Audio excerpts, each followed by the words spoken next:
এটা সেকেন্ড লেফটেন্যান্টকে জিজ্ঞাসা করেন আওয়ামী লীগ যাওয়ার পরে বিএনপি আছে কোন কোন জেনারেলের চাকরি যাবে সেগুলো দিতে পারবে। এখন সেকেন্ড লেফটেন্যান্টকে নিয়ে জিজ্ঞাসা করেন আওয়ামী লীগ যাওয়ার পরে যদি বিএনপি সরকার পাওয়ারে আসে কোন কোন জেনারেল ব্রিগেডিয়ার বাড়ি যাবে ওগুলো দেখি পারবে ইলেকশন মতো যে এই জেনারেল চলে যাবে। আর বিএনপি পাওয়ারে আসলে কোন কোন জেনারেল বাড়ি চলে যাবে কোন কোন ব্রিগেডিয়ার বাড়ি যাবে ওই থেকে করে দেবে। কেন মাননীয় প্রধানমন্ত্রী কেন এই জেনারেলরা প্রমোশন বোর্ডে বসে যাদেরকে আনফিট করেছে প্রমোশন 2 বছরের মধ্যে লেফটেন্যান্ট থেকে ফোর কর্নেল থেকে ব্রিগেডিয়ার করবে এত কি মারামারি করলো বলতে তারা 2 বছরের মধ্যে লেফটেন্যান্ট কর্নেল থেকে ফুল কর্নেল ফুল গাছ থেকে ব্রিগেডিয়ার হয়ে গেল। 4-5 বছর তাদের প্রমোশন দেন নাই কি হয়েছিলেন? কারণ এটা পলিটিক্সের জন্য। আপনাদের পলিটিক্সের জন্য আপনি ডিডিএফআই বলেছেন ডিডিএফআই একটা লিস্ট নিয়ে আসে নট ক্লিয়ার কি স্যার আপনি দেশের জন্য কাজ করতেছি নট ক্লিয়ার কি উনি বললাম প্লিজ আমি তোমাদের কথা সব বলতেছি।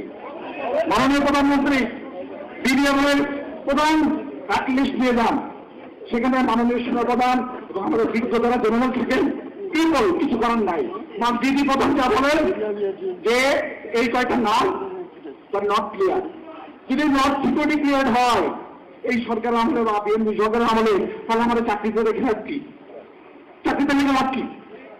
আমাদেরকে বলা হচ্ছে আমরা যখন জিজ্ঞাসা করছেন স্যার প্রমোশন কেন হলো না সমস্যা কিসের ছাড়া আমি চাকরি করছি দেশের জন্য সমস্যা কোথায় যায়? আমাদের সেনাবাহিনীকে আপনারা রাজনীতিবিদ বানিয়েন না। একটা নিয়ম বানান যে নিয়মে আমরা সবাই জানবে এ প্রমোশন পাবে। আপনি আসছেন এখন দেখেন আপনাদের সামরিক উপদেষ্টা আমাদের এক আগের সিনিয়র অফিসার ছিলেন এখন আমরা শুনতে পাচ্ছি উনি যা পোস্টিং করবেন উনি যা বলবেন তারটাই হবে।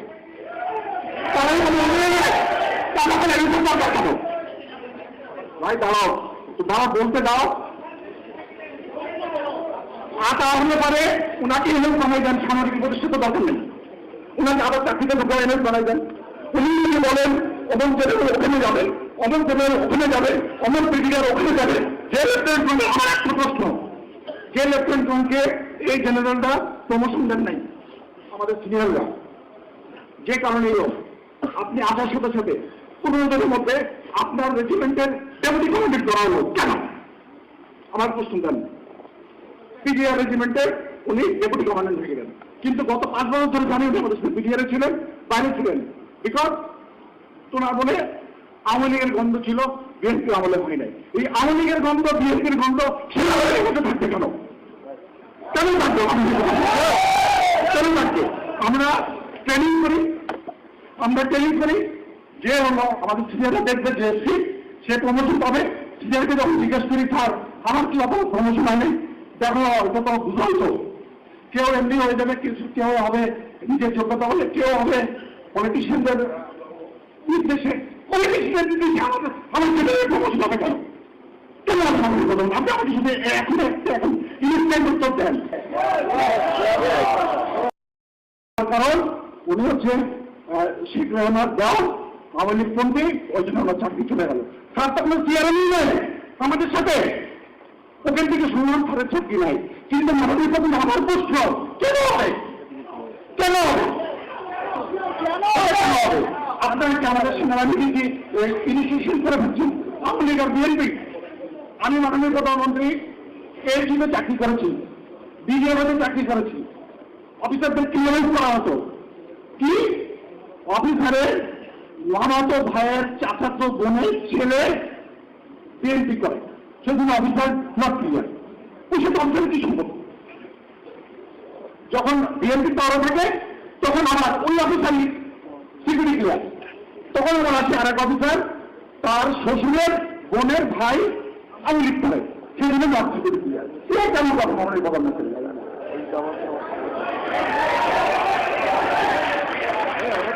মাননীয় প্রধানমন্ত্রী এটা হচ্ছে আমার কথা আমি শেষ বলবো হয়তো আপনাদের আমি আপনাকে এইভাবে ধন্যবাদ দিচ্ছি একটি কারণে ওই রাতে মাননীয় স্বরাষ্ট্রমন্ত্রী যে কয়েকটা ফ্যামিলিকে নিয়ে এসেছিলেন ওর মধ্যে আমারও ফ্যামিলি ছিল। এই জন্য আমি অসংখ্য আপনাকে ধন্যবাদ জানাচ্ছি, এবং যারা কষ্ট করেছে তাদের প্রতি আমার ভালোবাসা স্নেহ সবই আছে।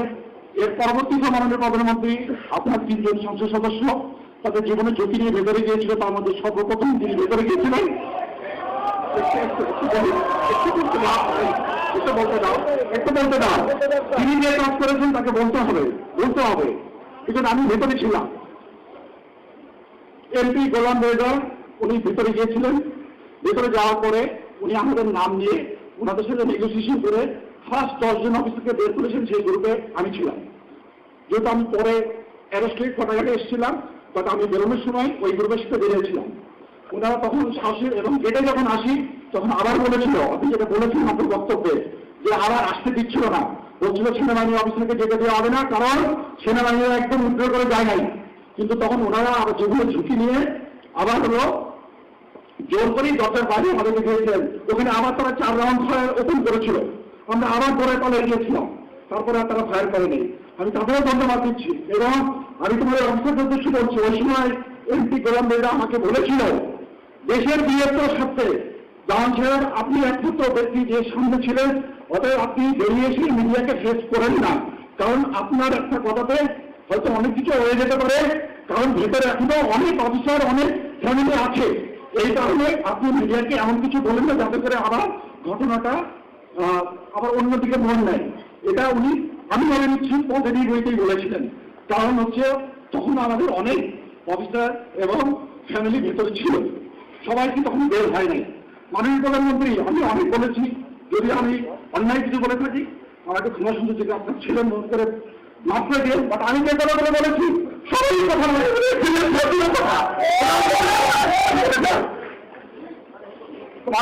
আমাকে অসংখ্য ধন্যবাদ আমার কথা শোনার জন্য। আমি যে পয়েন্টগুলো বললাম এই পয়েন্টগুলো যদি আপনি উত্তর দেন আমি খুবই খুশি হব, এবং বাকিরা বলবে। ধন্যবাদ।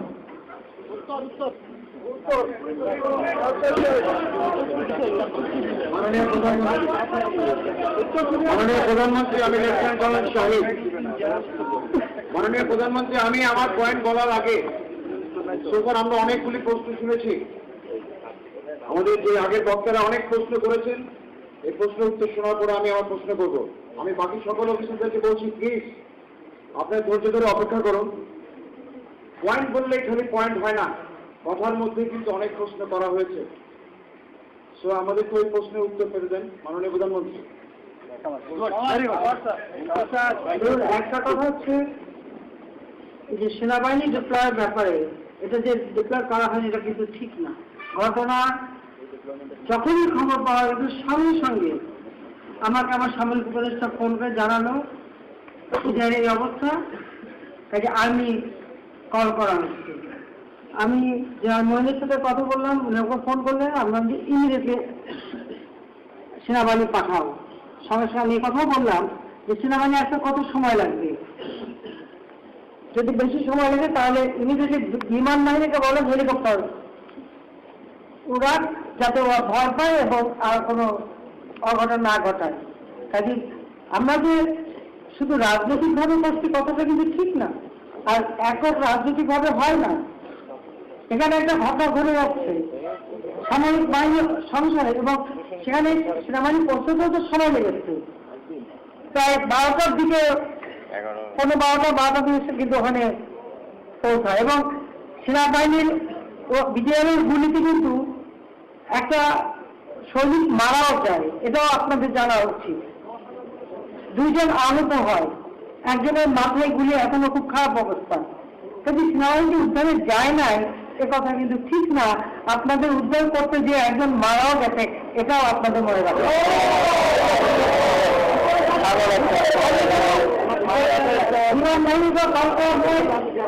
এবং প্রত্যেকটা পদক্ষেপ আমরা নিয়েছি, সেখানে কিন্তু 3 বাহিনী প্রধান তাদের সঙ্গে আলাপ আলোচনা করেই নিয়েছি। কাজে এই কথাগুলি যারা বলছে এটা একদম বিভ্রান্ত এগুলো। এবং বলা হচ্ছে যে সেনাবাহিনী এবং বিমান বাহিনী তারা অ্যাকশনে গেছে, পাশাপাশি আমরা রাজনৈতিক প্রক্রিয়া চালিয়েছি, একটা পরিপূরক হিসেবে কাজ করেছে। কারণ এখানে যদি সেনাবাহিনী উপস্থিতি না থাকতো তাহলে আমরা যে রাজনৈতিক প্রক্রিয়া যেটুকু করছি ওটা কিন্তু কার্যকর হতো না, ওরা আর এত কাজের সামনা করতো না, বা ওদের যত সৈন্যের কথা বলছি না, যত গোলাবারও এত কাজে ওরা আরো ক্যাজুয়ালিটি হতো, আরো মানুষ মারা যেত। কাজে সেনাবাহিনীর সহায়তায় কিন্তু আমরা কাজ করেছি। এই যে ভুল বুঝিয়ে এবং কারা এটা খাওয়াচ্ছে এটা আমি জানি না, এটা কিন্তু সম্পূর্ণ বিভ্রান্ত হয়েছে। পালানোর কথা আমার জানিয়ে রেখেছে, আমি যেটা পরে খবর পেয়েছি যে 5 নম্বর গেটটা নাকি একেবারে উন্মুক্ত ছিল, এবং ওখানে আপনাদের সবাই দেখছে যে কাপড় চোপড় ফেলে রেখে অনেকেই ওখান থেকে ভেঙে গেছে, শব্দ শোনার সাথে সাথে অনেকে চলে গেছে। আর মিছিলের কথা, আমাদের বাড়ির তরফ থেকে কিন্তু কোনো মিছিল হয় না, এটা বাস্তব। এবং যখন আমি মিছিল অনুষ্ঠান থেকে পুলিশকে বলছি যে দেখি আপনারা কেন লোক গেটের কাছে আসতে দিচ্ছেন, সঙ্গে সঙ্গে তার মধ্যে ব্যবস্থা হয়েছে এবং কারা মিছিল করেছে আমি আপনাদের অনুরোধ করবো, এগুলো তো টেলিভিশনে ছবি এসেছে, আপনার নিজেরা কি দেখেন না তারা কারা, আপনি নিজেরাই দেখেন, তাহলেই আপনাদের জবাব দিয়ে যাবে। আর বিষয়গুলি নিয়ে সেন্টিমেন্টাল হয়তো পারবো না, এটা ডিটারমেন্টের ব্যাপার। অনেক অভিযোগ এখানে আমরা দিন রাত না খেয়ে না দিয়ে কিভাবে উদ্ধার করবো, কিভাবে আপনাদের বাঁচানোর চেষ্টা করেছি, সেখানে হ্যাঁ আপনাদের ক্ষোভ আছে, ওখানে আর্মি গেলেই সব বেঁচে যেত, এবং বেঁচে যেত না ক্যাজুয়ালিটি আরো বাড়তো এবং উভয় পক্ষে বাড়তো, সেটা তো যদি ওইভাবে যেহেতু তখন আপনারা বুঝতেন। কিন্তু আমরা যে অক্ষতভাবে এই যে আপনাদেরকে বের করতে পেরেছি, ফ্যামিলিগুলি বের করতে পেরেছি, এটাও তো কোনো কথা না। এই ফ্যামিলিগুলোকে তারা ঘুরে ফেলে দিচ্ছে, এবং আপনারা নিজেই জানেন যে বিদ্যুৎ কিছু অনেকে এসএমএস করছে যে আমার ফ্যামিলিকে মেরে ফেলে দিল। আমরা যতটুকু করতে চেষ্টা করেছি। আর পার্লামেন্টের বক্তৃতা, পার্লামেন্টটা ফ্রি জায়গা, এখানে এমপিদের স্বাধীনতা বক্তৃতা দেওয়া, এই আইএমএস কে বলেছে বা কে কি বক্তৃতা দিয়েছে সে এবং কারা কোন পার্টি, এটা তো আপনারা নিজেরাই একটু ভালোভাবে শুনলেই বুঝতে পারবেন। এখানে আমাদের কিন্তু দোষ দিয়ে লাভ নেই, এটা যারা বলছে তারা বলছে, আপনাকে খুঁজবেন যে বক্তৃতাগুলি কারা দিচ্ছে, কেন দিচ্ছে, কে কোন পার্টি করে, কারণ রেডিওতে প্রত্যেকের নাম আছে, বক্তৃতা আপনারা শোনেন, পত্রিকা আপনারা পড়তে পারেন, তদন্ত করেন। আরো কতগুলি বিষয়, সেটা হলো তদন্ত করলেই সব সত্য বের হয়ে যাবে। আমি একটা অনুরোধ করব, ঘটনার মূল কারণ, মূল উদ্দেশ্য থেকে বিভ্রান্ত করার জন্য নানা রকম কথা ছড়ানো হচ্ছে, এটাকে তদন্ত হতে দেন। আমি বলছি তদন্ত হতে নিয়ে আপনি যদি কোনো তথ্য থাকে আপনার কি তদন্ত করতে বের করছি, তথ্যগুলি আপনার দেন। আমি তো বলেছি যেই দোষী হোক, সে যে দলের হোক, সে আমার দলের হলে আমি ছাড়বো না, এটা আমি বলেছি, নিশ্চয়ই তার শাস্তি দিতে হবে। কিন্তু বিভ্রান্তিমূলক কথা, বিভ্রান্তিমূলক কাজ কারা করছে সেটাও দেখতে হবে। এবং এই ঘটনা থেকে ছোট করে দেখার কোনো উপায় নাই, এটা একটা বিরাট ষড়যন্ত্র। আর যেমন যেটা বলেছে যে একটা ঘটনা বিজয়ের ঘটে গেছে, আপনারা নিশ্চয়ই এমন কোনো কর্মকাণ্ড করবেন না যে সেনাবাহিনীর উপরে আবার এরকম কিছু হয় বা ধ্বংস হয়। কাজে আপনাদের ধৈর্য ধরতে হবে আর তদন্ত করে দেখতে হবে, এবং প্রত্যেকটা তদন্ত করে বের করতে হবে কারা এর পিছনে, কারা উৎসাহ দিয়েছে, কারা ঘটনা ঘটিয়েছে, আর এত দুঃসাহস প্রত্যেকে হলো যে এতগুলো অফিসার মেরে তুলে দেবে, এবং এরা কিভাবে হলো, প্রত্যেকের জিনিসের তদন্ত করতে হবে। আমি তো আগেই বললাম যে আমি আন্তর্জাতিকভাবে সাহায্য পেয়েছি, আপনাদের এখানে আসার আগে আমি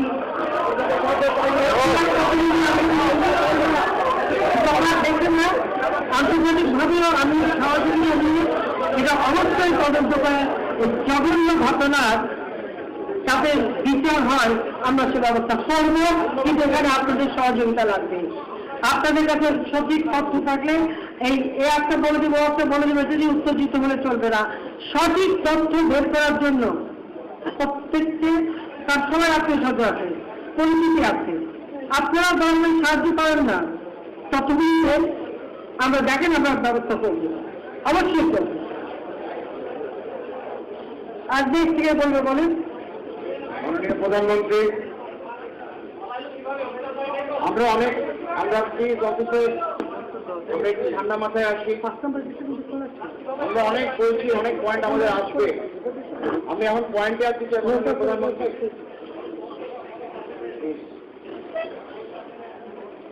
আমাদের অনেক পয়েন্ট আছে, অনেক। আমরা যদি এরকম ভাবে অন্যদিকে চলে যাই তাহলে আমাদের পয়েন্টগুলো আজকে আপনার কাছে আমরা উপস্থাপন করতে পারবো না। আমরা একটি ডিসিপ্লিন ফোর্স, আমরা ডিসিপ্লিনের থেকে আপনাকে পয়েন্টগুলি জানতে চাই এবং ল অফ দ্য ল্যান্ড অনুযায়ী আমরা কাজ করতে চাই। জনসমক্ষে আমরা সবার বিচার চাই।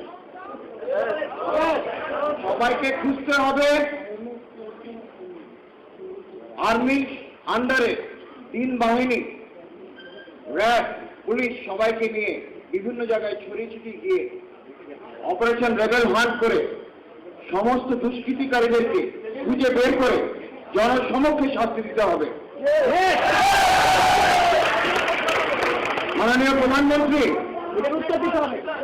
আপনার কাছে আমার আকুতি আগ্রহ, আমাদের সবার, আমরা এখানে কেউ আমার নিজস্ব পয়েন্ট দিচ্ছি না, আমরা সবার পয়েন্ট দিচ্ছি।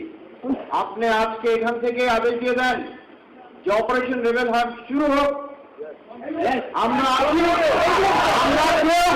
Please gentleman, please ladies and gentleman, let me finish. আমরা চাই আপনি আমাদেরকে এখান থেকে আদেশ দেন। আমরা আপনার আদেশে দেশের সমস্ত আইন মেনে রেখে আমরা সবাইকে খুঁজে বের করতে চাই।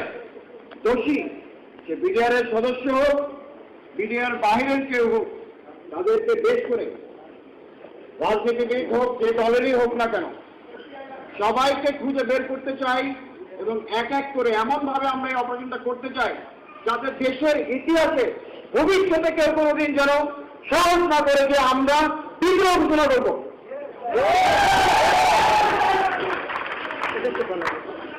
মাননীয় প্রধানমন্ত্রী, আমি আপনার উত্তরের জন্য অপেক্ষা করছি। আমরা সবাই ইতিমধ্যেই কিন্তু আমরা এই ব্যাপারে পদক্ষেপ নিয়েছি।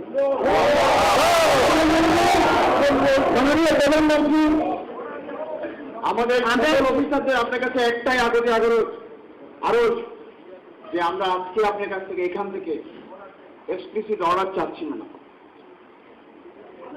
ডিফেন্স মিনিস্টার, আপনি আমাদের মা। ডিফেন্সের সবকিছু একটা নিয়ম থাকে। আমরা 24 ঘন্টার সময় দিয়েছি তাদেরকে সারেন্ডার করতে। এই 24 ঘন্টা পাওয়ার সাথে সাথে তাদের বিরুদ্ধে তাদের অভিযান শুরু হয়ে যাবে। এটা কিন্তু সঙ্গে এটা সময়টা দিতে হয়, আপনারা ডিসিপ্লিন করছে, এটা মনে রাখতে হবে। 24 ঘন্টার সময় দেওয়া হয়েছে, সমস্ত রেডিও টেলিভিশনে অ্যানাউন্স করে দেওয়া হয়েছে যে প্রত্যেকে যারা পালিয়ে গেছে তারা এসে সারেন্ডার করবে। আর 24 ঘন্টা পার হবার পরেই কিন্তু তাদের বিরুদ্ধে সার্চ করা শুরু হয়ে যাবে। আবার এটা সঙ্গে যাবে, সেনাবাহিনী প্রধান আছে, বিমান বাহিনী প্রধান আছে, নৌবাহিনী প্রধান আছে, তাদেরকে নিয়ে বসে এটা অফিসিয়াল অর্ডার আমরা করে দেবো। মাননীয় প্রধানমন্ত্রী, আপনাকে ধন্যবাদ যে আপনি আমাদের কথাটা বুঝতে পেরেছেন। আর আমাদের রিকোয়ারমেন্ট, মাননীয় প্রধানমন্ত্রী, আমরা যা চেয়েছি সেটা হচ্ছে আমরা অতি শীঘ্র, অতি শীঘ্র বলতে মাননীয় প্রধানমন্ত্রী, আমরা আজকের থেকে আদেশ চাচ্ছি যে আমরা নেমে যেতে চাই। আমরা যুদ্ধ করি, যুদ্ধে আমাদের প্রথম দরকার হচ্ছে কি ইন্টেলিজেন্স কি। আমরা জানি না এত বড় একটা ঘটনা ঘটে গেল, আমাদের এসপি, এনএসআই, ডিজিএফআই সবাই আমরা আমাদের সবার পিছনে প্রত্যেকের সম্বন্ধে বিশাল মোটা মোটা ফাইল আছে, সমস্ত ধরনের খোঁজ খবর নেওয়া হয়। এত বড় একটা ঘটনা ঘটে গেল, এই তারা কেউ জানলো না, তাহলে কি তারা ওখানে ঠিক মতো তাদের কাজ করছে নাকি তারা জানিয়েছে সেটার কোনো প্রতিকার হয়নি।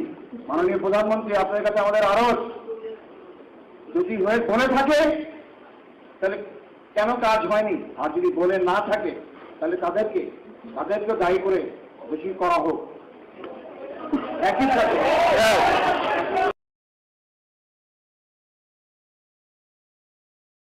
এবং এই আন্দোলনের সাকসেসের একটা বড় জায়গাটা কিন্তু ছাত্ররা তো আছে, তাদের সাথে যদি এই যে সাধারণ মানুষ, শ্রমজীবী মানুষ, তারা বড় আকারে অংশ না করতো, তাহলে কিন্তু এত সহজে এই সাফল্যটা আসতো না। তো এই দাবিগুলো আপনার শুনতে হবে। এই শোনার জন্য আপনাকে এই যে সিস্টেমটা অলরেডি আছে সেটাকে কিভাবে ডেভেলপ করা যায়, সেটার কি কি ত্রুটি আছে, সেইভাবে একটা রোবাস্ট সিস্টেম ডেভেলপ করা, যাতে মানুষ তার সমস্ত দাবিগুলো জানাতে পারে। কারণ মানুষের আপনি যদি দাবি আপনি না শোনেন, তাহলে আপনি সংস্কার কি করবেন? নিরাপত্তার জায়গাটা তাহলে কি দাঁড়াচ্ছে, যে কেউ চাইলেই কি এখন সচিবালয়ে ঢুকে অথবা সচিবালয়ের বাইরে দাঁড়িয়ে ঘেরাও করে যে কোনো দাবি আদায় করতে পারে? গত রাতে